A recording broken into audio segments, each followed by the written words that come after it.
Hey guys, we are on Unit 4, and this is day 1, and this is the warm-up. And part A is talking about over what interval is the graph increasing. And then you can see part B is going to talk about what interval is the graph decreasing.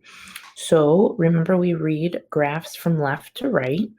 And so as we read this one on the left-hand sides, we will be going down, which means that that graph is decreasing up until the turning point there at the bottom where the graph turns and then increases.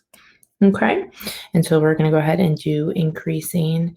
We highlighted in red, and decreasing is highlighted in blue. And so now we're going to go ahead and come up with an interval. Remember that the intervals are always x values, okay? And we always use round parentheses with them. Okay?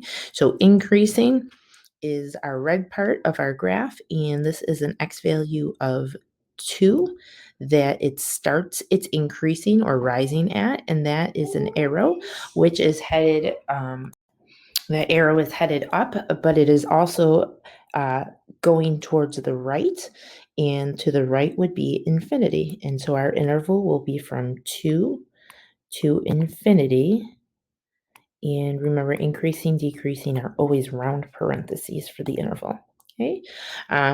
If you look at the decreasing part, the x value on this end of the decreasing section is pointing up, but as it is pointing up, it is also pointing towards the left, which would be negative infinity.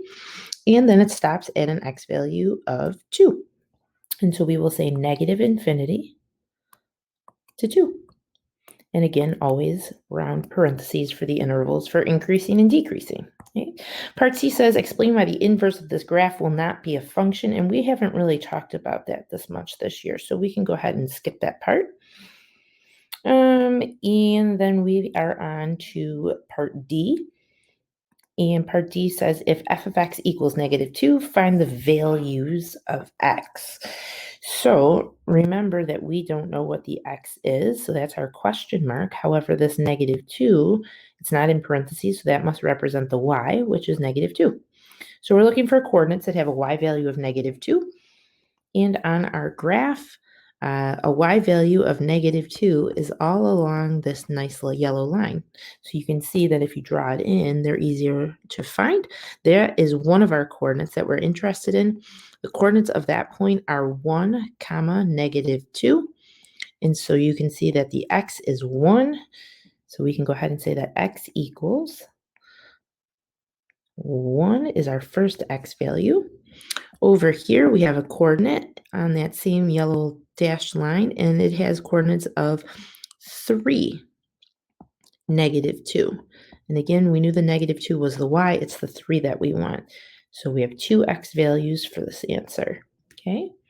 All right. I will see you guys on day 1 notes.